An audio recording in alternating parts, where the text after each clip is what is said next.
पिछले 20 दिनों से पाकिस्तानी सरकार, पाकिस्तानी राजदूत लगातार इजराइल के लिए उल्टा सीधा बोल रहे हैं। इन्हें लगता है कि क्योंकि इनके पास चोरी किए हुए परमाणु बम हैं, चीन की दी गई मिसाइलें हैं, चीन के दिए हुए फाइटर जेट हैं, तो इजराइल को ये अकेले नेस्तो नाबूद कर सकते हैं। और इसीलिए पाकिस्तान के मंत्री, सांसद, मीडिया, यूट्यूबर सब मिलकर इजराइल को सबक सिखाने की बातें कर रहे हैं। लेकिन बहुत पुरानी कहावत है कि जो गरजते हैं वो बरसते नहीं हैं, और ऐसा ही हुआ है पाकिस्तान के साथ। पाकिस्तान तो इजराइल को धमकी देता रह गया और इजराइल ने पाकिस्तान पर जबरदस्त हमला कर दिया। अब पाकिस्तानी सेना और सरकार अपना मुंह छिपाने के लिए तरह तरह की बातें बना रहे हैं और अगली बार इजराइल पर हमला करने की धमकी दे रहे हैं।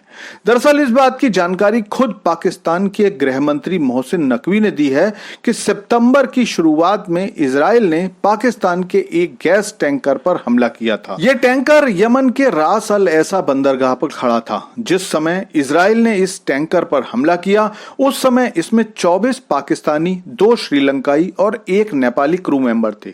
आपको याद होगा कि इसी हफ्ते इजराइल ने यमन के उन बंदरगाहों को निशाना बनाया था जिनसे होकर हूती विद्रोही व्यापार करते हैं और अपने इलाके के तेल को दूसरे देशों को भेजते हैं।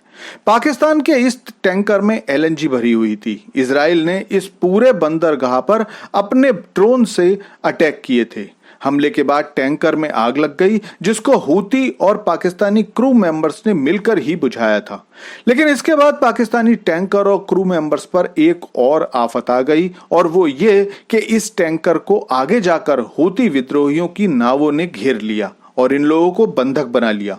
बंधक बनने के बाद पाकिस्तानी क्रू के लोगों ने हूतियों को समझाया कि हम तो रास अल ऐसा से तेल लेकर के आ रहे हैं, तो बड़ी मुश्किल तमाम से आकर उन्होंने लोगों को आजाद किया। यह सारा वाकया 17 सितंबर का बताया जा रहा है, जब इजरायली ड्रोन्स ने अटैक किया था।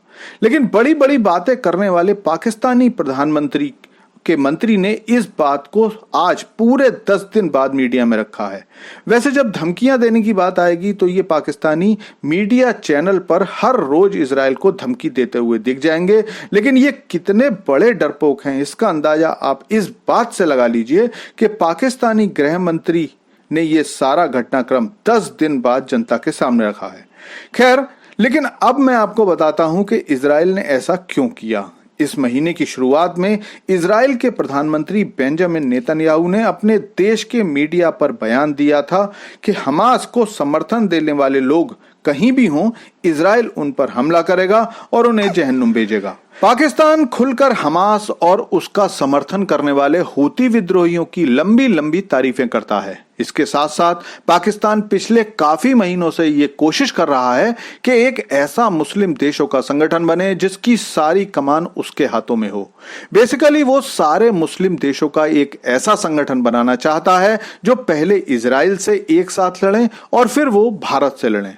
इसी वजह से पाकिस्तान अपने परमाणु बम को इस्लामिक बम कहता है। पाकिस्तान ऐसे संगठन की सुरक्षा की जिम्मेदारी अपने हाथों में लेकर इन सारे देशों से बदले में इनकी सुरक्षा की कीमत वसूलना चाहता है, और इसका सपना पाकिस्तान की सेना दशकों से देख रही है। इसीलिए पिछले दिनों जिस अरब देशों के नेटो संगठन की बात OIC में उठी थी, उसके लिए इजिप्ट के साथ साथ पाकिस्तान ने सारे मुस्लिम देशों से अपील की थी।